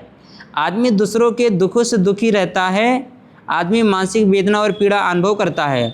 किंतु यदि लोभ द्वेष तथा मोह का मूलोच्छेद हो जाए तो आदमी ना अपने दुखों से दुखी रहता, ना दूसरों के दुखों से दुखी रहेगा और ना मानसिक वेदना और पीड़ा अनुभव करेगा। इस प्रकार भिक्षुओं, जैसे कि आप किसी पे ट्रस्ट करते हो, विश्वास करते हो और अपेक्षा रखते हो कि आगे चल के हमारे साथ ऐसा व्यवहार करे, लेकिन उसी बीच में वो आपकी अपेक्षा के विपरीत हो जाए तो उसकी बात आपको पीड़ा पहुंचाएगी, क्योंकि आपने अपेक्षा बनाए रखी थी कि भाई ऐसा होगा, वैसा होगा ही नहीं, तो आपको क्या होंगे, पीड़ा और वेदना होगी। आप बोलोगे अरे बाप रे, कहाँ फंस गए, गड़बड़ हो गया, ये आदमी अच्छा नहीं है, क्योंकि हमारी बात मानता, जो हमारी बात मानता वो अच्छा होता है, जो नहीं मानता है बुरा होता है। वह हमारी नज़र में बुरा होता है, वो अपनी नज़र में बुरा नहीं होता है। पीड़ा अनुभव करेगा। इस प्रकार भिक्षु निर्वाण इसी जीवन में प्राप्त है, भविष्य जीवन में ही नहीं। अच्छा लगने वाला है, आकर्षक है और बुद्धिमान श्रावक इसे प्राप्त कर सकता है। जो हम धर्म मानते हैं या धर्म इस जन्म को श्रेष्ठ बनाने के लिए है, ना कि आने वाले जन्म। समझ रहे हैं? आने वाले जन्म मतलब आने वाली पीढ़ी के लिए आपके अंदर आचरण है, आने वाली पीढ़ी आपको देख लेती है, आप भी धर्म का पालन करते हो, अगर उसने भी धर्म का पालन किया तो उसका भी भविष्य अच्छा हो जाएगा, उससे आने वाली भविष्य फिर अच्छा हो जाएगा। इस तरह से धर्म ट्रांसफ़र हो रहा है पीढ़ी दर पीढ़ी, ना कि हमारा फिर से जन्म होगा और फिर से हम इसी में फंसे रहेंगे। समझ नहीं पा रहे हो? धर्म आपके अंदर है, आपके घर में बाल बच्चे हैं, आपका धर्म आपने अपने आचरण में लाया, अब वो उसको भी फॉलो कर रहे हैं, आपको देखकर उनके भी आचरण में आया। वह धर्म जीवित है, यानी कि आपके बाद आपकी आने वाली पीढ़ी में है, अब उसकी आने वाली पीढ़ी में रहेगा, वो अपना कल्याण करेगा। इसी तरह से धर्म जीवित रहता है। जो चीज़ आदमी को जला डालती है और जो चीज़ उसे दुखी बनाती है, यहाँ उसे स्पष्ट कर दिया गया है। आदमी के राग और द्वेष को जलती हुई अग्नि के समान कहकर भगवान बुद्ध ने आदमी के दुख की सर्वाधिक जोरदार व्याख्या की है। राग और द्वेष की अधीनता ही आदमी को दुखी बनाती है। राग और द्वेष को संयोजन अथवा बंधन कहा गया है, जो आदमी को निर्वाण तक नहीं पहुँचने देते हैं। जैसे ही आदमी राग द्वेष की झोंक से मुक्त हो जाता है, उसके लिए निर्वाण पथ खुल जाता है, वह दुख का अंत कर सकता है। भगवान बुद्ध ने इन संयोजनों बंधनों को 3 विभागों में बांटा है। पहला विभाग वह है जिसका संबंध हर प्रकार की तृष्णा से है, जैसे कामुकता और लोभ। दूसरा वर्ग है जिसका संबंध सभी प्रकार की बीज तृष्णा से है, जैसे घृणा, क्रोध और द्वेष। तीसरा वर्ग है जिसका संबंध सभी तरह की अविद्या से है, जैसे जड़ता, मूर्खता और मूढ़ता। पहली राग अग्नि और दूसरी द्वेष अग्नि का संबंध आदमी की उन भावनाओं से और उस दृष्टिकोण से जो उसका दूसरों के प्रति है, जबकि तीसरी मोह अग्नि का संबंध उन विचारों से जो सत्य से भिन्न है। जब व्यक्ति सत्य से परिचित हो जाता है तो उसमें लोभ उत्पन्न नहीं होता है, चाहे धन के प्रति हो, परिवार के प्रति हो, समाज के प्रति हो, संसार के प्रति हो, क्योंकि वह सत्य से वाकिफ है। वह उसका स्वरूप जान रहा है, उसका उत्पन्न होना जान रहा है, उसका मरण जान रहा है, उसका नष्ट होना जान रहा है, तो उसके अंदर उसको लेकर लोभ नहीं होगा। आपके पास मान लीजिए कि 500 रुपया है, कितना है? 500 रुपया। सामने वालों को 500 रुपये की आवश्यकता है, तो क्या आप उस पूरे 500 रुपये को दे दोगे या उसमें से कुछ अपने लिए बचाओगे? अगर उसको बहुत ज़्यादा नीड है तो हम उसको दे देंगे। आप वो परिस्थिति देख के कि भाई यहाँ इसको अभी दवाई के लिए चाहिए या इसको बहुत नीड है, घर में राशन लगा, तो अपन अपनी आवश्यकता अपनी भी आवश्यकता देखी जाएगी, दोनों। देखिए, ये सामने वाला व्यक्ति एक आदमी है, ये इसको 500 रुपये की क्या है हो सकता है। इस व्यक्ति के पास 500 रुपये हैं, लेकिन अगर इसमें उस रुपये के प्रति लोभ द्वेष मोह नहीं है, बोलेगा ले जाओ, हो सकता है कि हमने जो अच्छा कर्म किया हमें कहीं से रास्ता मिल जाएगा। इससे मैं अपना एग्जांपल देता हूँ। मेरे अकाउंट में अगर 518 रुपये है, कितना? 518 रुपये। सामने वाले को 500 रुपये ज़रूरत है, हम तत्काल 500 ट्रांसफ़र मारेंगे, तत्काल 500 देंगे, क्योंकि हमें ये पता है कि जब हमने किसी को दिया है तो हमारा मार्ग कहीं ना कहीं से खुल जाएगा। यानी कि हमें क्या हुआ, उसके प्रति बहुत अधिक लोभ नहीं है, इसलिए मेरा मार्ग रुकता नहीं है। जो चीज़ें मैं चाहता हूँ मुझे मिल जाती है। मुझे ये पता है कि मैंने इनको दिया है, लेकिन अभी मुझे फिर कहीं से आ रहा है, कहीं ना कहीं मार्ग में मुझे मिल जाएगा। यानी मुझे उसके प्रति लोभ नहीं है, तो मुझे दुख होता नहीं कि बाप रे मेरा आमदनी 500 है नहीं और मैं 500 दे देता हूँ। तो इस चीज़ को सोचकर मेरे चित्त में दुख होने वाला, आमदनी हो या ना हो, जब मुझे उसके प्रति बहुत अधिक लोभ ही नहीं है तो हम उसको रख के भी क्या करेंगे। अब हमारे पास रखा ही तो रहेगा, जब हमें ज़रूरत पड़ेगी तब देखेंगे, कहीं ना कहीं से मार्ग मिलेगा, और नहीं मिलेगा तो उधार मांग लेंगे फिर किसी से, फिर आएगा फिर उसको दे देंगे। तो इस तरह से हम कैसे थिंकिंग रखते हैं। अकाउंट खाली रहता है हमेशा मेरा, यही एक रीज़न है कि अगर किसी को ज़रूरत है तो मांगो, है तो दूंगा, लेकिन सही कामों में लगा लो, ना कि पीने उने में लगा लो, गड़बड़ ना करो। क्योंकि हमें भी कोई देता है तो बड़ी श्रद्धा और भाव से और बहुत मेहनत करके कमा के देता है, तो इसको क्या बोलते हैं कि इसके चित्त में लोभ नहीं है। और फिर मैं उस समय ये भाव में मन में आता है कि अगर मेरे अकाउंट में पड़ा रहा और मैंने देने से इनकार कर दिया लालच के चक्कर में कि कल मुझे ज़रूरत पड़े तो मैं कहाँ से लाऊंगा, कहाँ से आएगा, मेरा कैसे होगा। तो मैं क्या सोचता हूँ कि अभी मेरे अकाउंट में पड़ा और कहीं मैं मर गया, क्या हुआ, तो ये 500 उसको भी नहीं लगा, पड़ा कि पड़ा रहेगा। या फिर तो इससे अच्छा इसको दे दो, जब मान लो कहीं कोई भरोसा तो कौन सी घटना रात में अभी घट जाए, कोई पता। तो हमने दिया तो कम से कम हमें उस समय खुशी तो मिली कि नहीं मिली भाई, कि चलो भाई हम सबकी तरह नहीं है, हमारे अंदर कंजूसी नहीं है, हमारे पास था, किसी को ज़रूरत थी, हमने उसको दे दिया, अपनी श्रद्धा के भाव से दे दिया, तो आज थोड़ा सा अच्छा लगता है। और जब हम अपना कभी कंपेयर भी करते हैं तो हमें ऐसा लगता है कि हम दूसरों की तुलना में अच्छे हैं।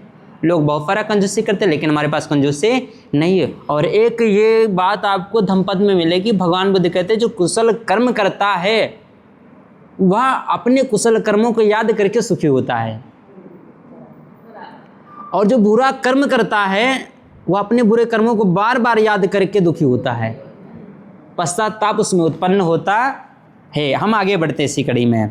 तो पहला राग अग्नि और दूसरी द्वेष अग्नि का संबंध आदमी की उन भावनाओं से है और उस दृष्टिकोण से जो उसका दूसरों के प्रति है, जबकि तीसरी मोह अग्नि का संबंध उन सभी विचारों से जो सत्य से भिन्न, सत्य मतलब आप किसी चीज के प्रति इसलिए असक्त हो क्योंकि आपको उसका सत्य का बोध नहीं है। सत्य का बोध होता तो आपको ये बात पता होती है कि सब कुछ परिवर्तन है, ये भी बदल जाएगा, इसमें भी परिवर्तन होगा, जो आज अच्छा वो कल बुरा भी हो जाएगा। तो आप क्या करोगे, उसके प्रति आसक्त नहीं रहोगे। भगवान बुद्ध के निर्वाण के सिद्धांत के बारे में बहुत ही गलत फहमियाँ हैं। शब्द की उत्पत्ति की दृष्टि से निब्बान शब्द का शब्दार्थ है बुझ जाना। क्या होना, बुझ जाना। किस चीज का, मोमबत्ती जल रही है, बुझ जाना। एक दीपक मान लीजिए अंधेरे में जलाए हो और बुझ जाए तो क्या हो जाएगा, अंधेरा हो जाएगा। हमारे बीच में क्या होता है, बुझ जाता है तो उजाला होता है। ध्यान से सुनो, मैं आपको समझाने की कोशिश कर रहा हूँ। हमने एक रूम में मोमबत्ती जलाया है, वो बुझ गया तो अंधेरा होगा। हमारे भीतर बुझने के बाद उजाला होता है। राग बुझ जाए, द्वेष बुझ जाए और मोह बुझ जाए तो हमारे बीच में, समझ पाए, आसान समझ में आ गया, आसान शब्दों में। हाँ, तो बाहर जो हम दीपक जला रहे हैं उसके बुझने से अंधेरा हो जा रहा है। हमने अपने भीतर कुछ बुझाया हमें मार्ग मिल जाता है, यानी कि निर्वाण मिल गया। हमने क्या बुझाया, राग मोह, इसको बुझाया तो हमें क्या मिला, निर्वाण का मार्ग मिल गया। समझ पाए। हाँ, तो शब्द की विपत्ति वही आया। हाँ, हमने ये कहा कि जैसे हमने दीपक अंधेरे में जलाया अंधेरे या रूम में जलाया, उजाला हुआ, और बुझा दिया तो अंधेरा हो जाएगा। लेकिन अगर हम अपने भीतर बुझा दे कुछ तो उजाला हो जाता है। उसका नाम क्या है? राग है, द्वेष है, मोह है। समझ रहा है? ये बहुत मतलब पंच लाइन है, मतलब मान लीजिए कि बहुत पंच लाइन है, हिट लाइन है, वायरल लाइन है ये, कि हाँ बाहर जलाने के बाद बुझा तो अंधेरा हुआ, भीतर बुझा दिए। जब भीतर बुझाते हैं तो प्रज्ञा रूपी ज्ञान आता है। प्रज्ञा रूपी ज्ञान जब आता है तो भीतर में ये चीज़ें अपने आप ही बुझना चालू हो जाते हैं। ठीक है, आगे बढ़ते हैं। शब्द की इस व्युत्पत्ति को लेकर आलोचकों ने निर्वाण को दो कौड़ी का नहीं रहने दिया, उसे एक सर्वथा बेहुदा सी चीज़ बना दिया है। उनका कहना है कि निर्वाण का मतलब है सभी मानवीय प्रवृत्तियों का बुझ जाना, अर्थात मृत्यु। निर्वाण मृत्यु नहीं है, निर्वाण जीते जी होता है। मरने वाले के नाम में लोग निर्वाण लगा देते हैं कि निर्वाण मिला। कहाँ मिला निर्वाण? जीता था, बेड पे पड़ा था, तड़प तड़प के मरा बेचारा, तुम कह रहे हो निर्वाण मिल गया। अब यहाँ क्या हो रहा है कि जब निर्वाण होता है तो जिसको निर्वाण मिलता है वह सुखी होता है, ना कि ठीक है भाई। अगर हमने निर्वाण प्राप्त कर लिया तो हम मरने के पहले की जो प्रोसेस होती है उस बीच में पूरी यात्रा हमारी सुखमय रहेगी। हम देख रहे हैं इसकी यात्रा पूरी दुखमय है और मरने के बाद हमने उसको निर्वाण बना दिया। क्या बना दिया? निर्वाण। बुद्धवासी, स्वर्गवासी, नरकवासी। ये बहुत गलत है। वो निर्वाण पथ पे जा रहा है, वो तो एकदम गलत है। निर्वाण का मतलब ही बदल दिया। निर्वाण का मतलब ही बदल दिया। मरे हुए व्यक्ति में निर्वाण नहीं लगाया जा सकता क्योंकि जीते जी बेचारे के अंदर राग भी था, द्वेष था। हाँ, महापरिनिर्वाण कैसे होता? निर्वाण के बाद महापरिनिर्वाण आता है और महापरिनिर्वाण उसका होता है जिसको निर्वाण मिला है। अब उसको निर्वाण ही नहीं मिला, महा कैसे आएगा? महा तब लगाया जाता है जब वो उस चीज़ में परफेक्ट हो गया हो। ऐसे कहा था देवों का देव महादेव, कालों के काल महाकाल, ऐसा कहा जाता है। यानी कि काल है, कालों में भी कोई काल है जो परफेक्ट है उसको। ऐसे ही बुद्ध के लिए पता क्या कहा जाता है? देवों को देव महादेव। धम्मपद पिछली बार यहाँ चली थी, इस बार मेरे बिहार में चल रही है। तो उसमें गाथाओं में कई जगह ऐसा आया है कि देव भी तो हैं लेकिन देव में कोई श्रेष्ठ है, उसको महादेव कहा गया। और वो किसको? बुद्ध को। बाद के लोगों ने कहीं और इस चीज को इस्तेमाल कर लिया।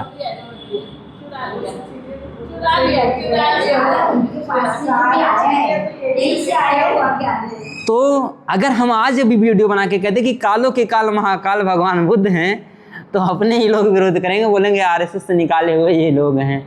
क्योंकि हमने जो बता रहे हैं कि देवों के देव देव है, जैसे कि हम समन्ता चक्रवालेषु अत्रा गच्छन्तु देवता, अत्रा गच्छन्तु देवता।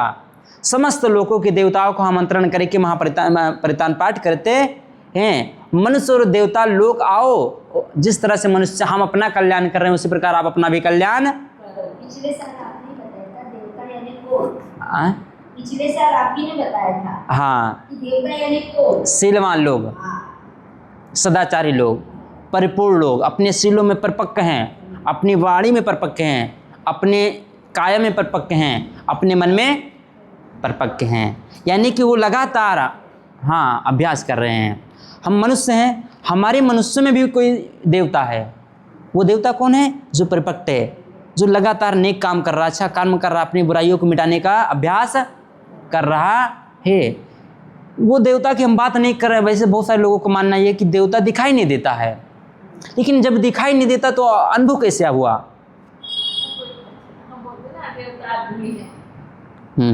ये देवों के देव महादेव, ऐसे इनको देवताओं में श्रेष्ठ कहा गया। यहाँ देवता भी है, साधारण मनुष्य भी। साधारण मनुष्य मतलब अभ्यास कर रहा है अच्छे बनने का। एक हो गया अभ्यास करके उसमें परिपूर्ण परफेक्ट हो गया, वो गलती करने से बच रहा है बार बार, एक गलती बार बार रिपीट नहीं कर रहा। देवताओं की श्रेणी में आया वह देवता है।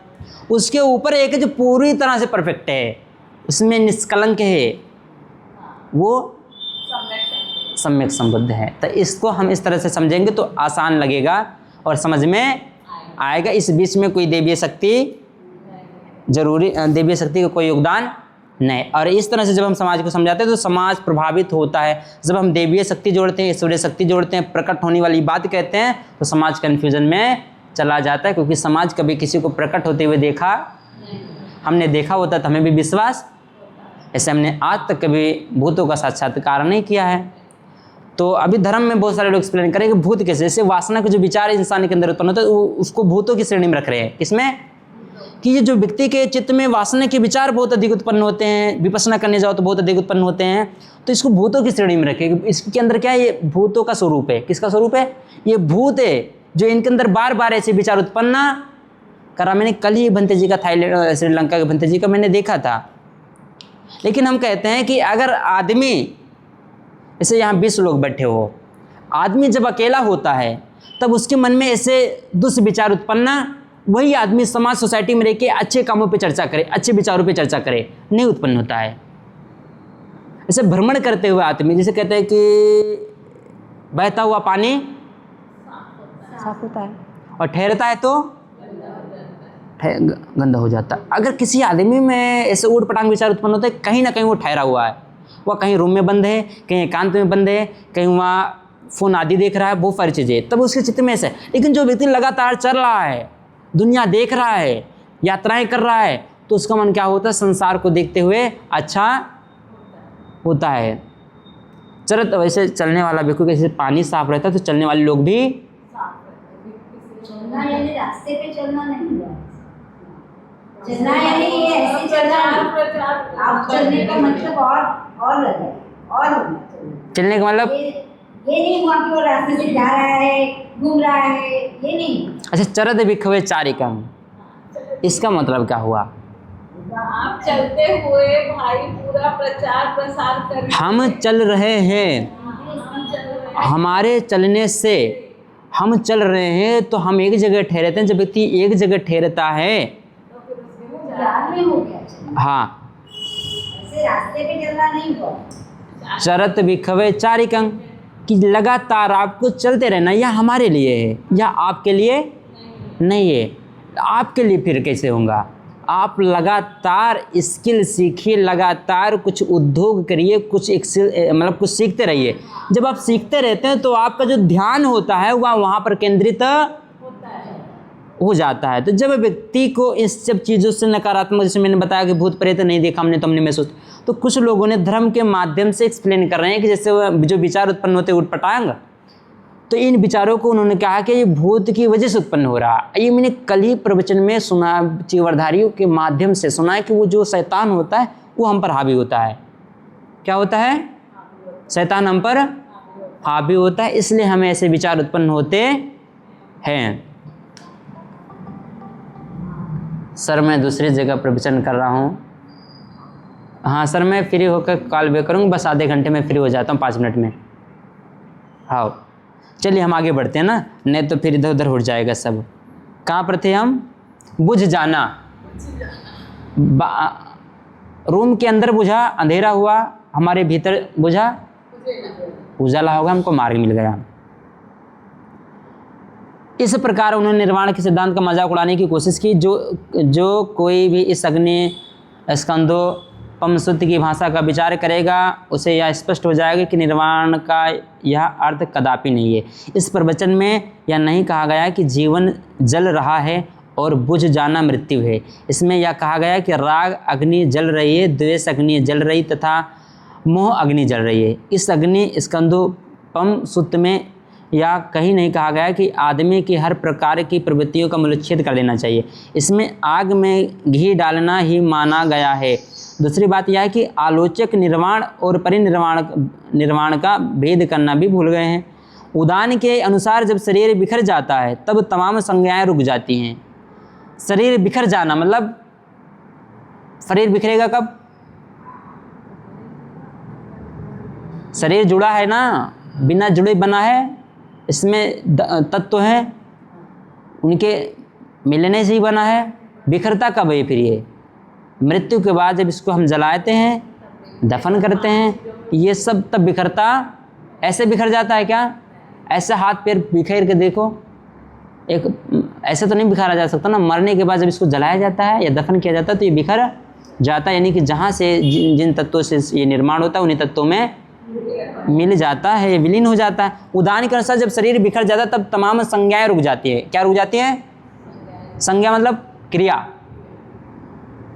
संज्ञा का मतलब संस्कार, संस्कार रुक जाएंगे ना, क्रिया भी रुक जाएगी, संस्कार भी रुक जाएंगे। संज्ञा को हिंदी में क्या कहेंगे? संज्ञा ही कहेंगे ना? नहीं, संज्ञा संज्ञा क्या है? संज्ञा ही कहेंगे ना। नाउन का मतलब क्या होता है? नाम बोला ना, हैं? संज्ञा यानी कि नाम। चलिए हम आगे बढ़ते हैं। संज्ञा रुक जाती है तब तमाम वेदनाओं का नाश हो जाता है। तमाम वेदनाओं का,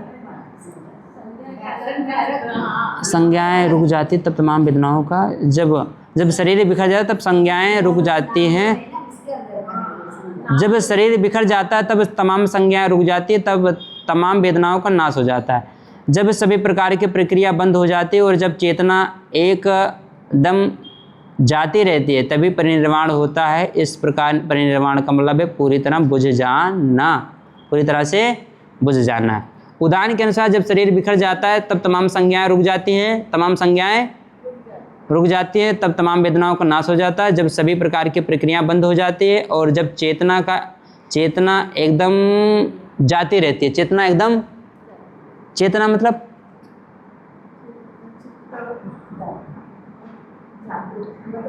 चित्त क्या है? मन। चेतना कहाँ से उत्पन्न होती है? मन से। यानी विचार को चेतना कहें ना कहें? मन से उत्पन्न क्या होता है? और चेतना कहाँ से उत्पन्न होती है? तो चेतना विचार में अंतर क्या है? चेतना जागरूक रहना है, कुछ भी चीज के लिए हम अवेयरनेस रहेंगे और विचार कहीं से भी कुछ भी आगे जाते हैं। हाँ, विचार जो होते हैं वो हमारे अंदर निर्माण होते हैं। चेतना जो होती है किसी चीज को देखकर या उसको अनुभव करके जो हमारे अंदर आती है। आगे बढ़े। चलिए, जब चेतना एकदम रुक जाती है, जब चेतना एकदम रुक जाती है तभी परिनिर्वाण होता है, यानी कि बुद्धि की चेतना भी पूरी तरह से ठहर गई। अब आपने चेतना क्या बताया था? एकदम जागरूक रहने, एकदम। यानी बुद्ध मरते समय फिर क्या जागरूक नहीं थे? नहीं जागरूक थे ना बुद्ध। भाई उन्होंने तो टीचर ने पहले ही बता दिया। और फिर से दोहराऊंगा, हो सकता है कि अभी आंसर मिल जाएगा आपको। जो जितनी बार दोहराऊंगा उतनी जल्दी आपको आंसर मिलेगा। जब आप किसी प्रश्न को कई बार दोहराते हो तो आपके दिमाग में अपने आप ही आंसर आना चालू होता है। और जब चेतना एकदम जाती रहती है तभी परिनिर्वाण होता है। चेतना एकदम जाती रहती है तभी परिनिर्वाण होता है। अब क्या मरते समय अवेयरनेस कम होने लगती है या विचार कम होने लगते हैं? मरते समय आदमी के मन में क्या बहुत अधिक विचार आएंगे कि कम होने लग जाएंगे? कम होंगे, उससे भय उत्पन्न होगा अगर वह पूरी तरह से जागरूक नहीं था तो। अब जो जागरूक था मृत्यु को लेकर उसमें भय नहीं होगा। जो राग द्वेष मोह होता है तो उसमें बहुत ज़्यादा भयभीत हो जाएगा, क्योंकि राग द्वेष मोह पिया है। अब जिसने पूरे राग द्वेष मोह को नष्ट करके निर्वाण प्राप्त था तो उसमें उतनी वेदना नहीं होती या वेदना ना के बराबर होती है। तभी परिनिर्वाण होता है, यानी कि विचार शांत होने लगते हैं। यानी इनके भीतर के जो विचार होते हैं पूरी तरह से शांत होने लगते हैं, स्थगित होने लगते हैं, तभी परिनिर्वाण होता है। और जब चेतना एकदम जाती रहती है, और जब चेतना एकदम जाती रहती है तब परिनिर्वाण होता है। बुद्ध के समय में जब बुद्ध ने घोषणा की थी कि आज इतने तारीख को इतने समय हम इस शरीर को छोड़ देंगे, है ना, तो चित्त से चेतना उत्पन्न होती है। हाँ, हमने बोला कि विचार भी मन या यहीं से उत्पन्न होते हैं। तो यहाँ विचार जाते रहते, विचार जा रहा है। क्या जा रहा है? विचार जा रहा है। आप ना समाज को जगाना है ना कुछ करना है, कुछ नहीं, क्योंकि अंत समय में अब विचार तो जा रहा है। अब हमारा अंतिम समय आ गया तो हम क्या कर सकते हैं इस अंतिम समय में? यानी कि हमारा विचार अब क्या हो रहा है? जाने की प्रक्रिया में है। अब हमने जीते जी जिन विचारों को जितने लोगों में बांटा था, अब वही लोग इसको आगे बढ़ाएंगे या विचार फैलाएंगे। तो ये तभी परिनिर्वाण होता है। इस प्रकार परिनिर्वाण का मतलब पूरी तरह से बुझ जाना, राग द्वेष अग्नि का बुझ जाना। अब यहाँ बुद्ध का भी बुझ जाना, तो क्या बुद्ध के अंदर निर्वाण प्राप्त होने के बाद राग थी, द्वेष थी, मोह थी, ये तीनों तो पहले बुझ गए, यानी कि निर्वाण प्राप्त होने के बाद बुझ गई। अब निर्वाण होने के बाद क्या बचा था उनके अंदर? कुछ तो बचा होगा, तभी तो बुझा। जो बचा था वही बुझा निर्वाण प्राप्त करने के बाद। जैसे निर्वाण उसको प्राप्त होता है जिसने राग अग्नि द्वेष को बुझा दिया, बुझ गई इनकी पूरी। अब कुछ बचा होगा, उसके बुझने के बाद जब वहां पर निर्वाण होता, अब उनके बीच में क्या बचा रहा होगा फिर?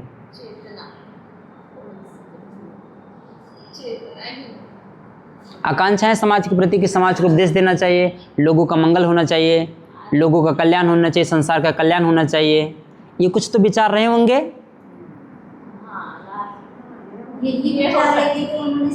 हाँ, तो अब उन्होंने पहले सबसे पहले अपने भीतर के राग को बुझा दिया, अग्नि को बुझा दिया, निर्वाण प्राप्त हो गए। अब उनकी चित्त में एक चीज क्या है? समस्या का समाधान। दुनिया में जो लोग हैं उनकी समस्या का, उस समाधान को लेकर वो लगातार उपदेश देते रहे। अनेक लोग आए, भांति भांति के लोग आए, अपनी समस्या को लेकर आए और उन सारे लोगों को उन्होंने समस्या को समाधान दिया। उसको दिया था ना, सो लास्ट में किस सबसे लास्ट में आया था, मुझे आपसे ही रहना है। लिच्छवी सुने, चलिए तो बुझ जाना। मुझे लग रहा है कि अभी हम बुझा ही दें। हाँ, मतलब वही अभी। हाँ, 3 बार बोलो।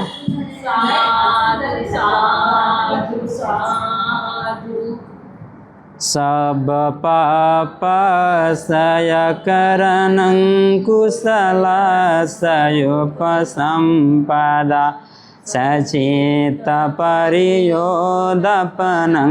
एतं बुद्धानुसा धम्मं चरे सुचरितं नतं दुचरितं चरे धम्मचारी सुखं सेति अस्तमे लोके परमहि च न तावता धम्मधरो यावता बहुभासति यो चायपंपि सुतान धम्मं कायेन पश्यति सावे धम्मधरो होति यो धम्मनापमाजति नाथि मे शरणं गय्या बोधो मे शरणं वर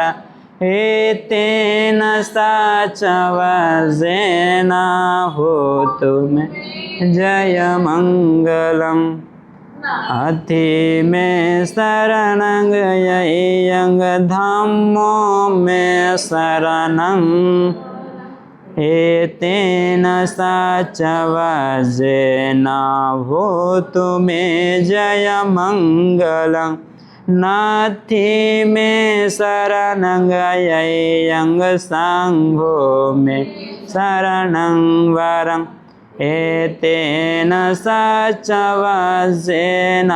होतु मे जयमंगलम्। बुद्धाय नमो धम्माय नमो संघाय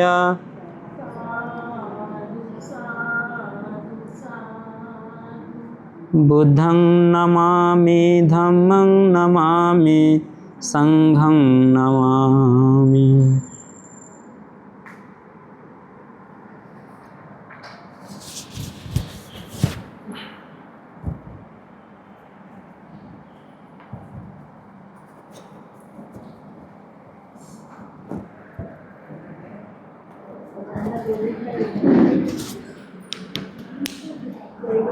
Thank you.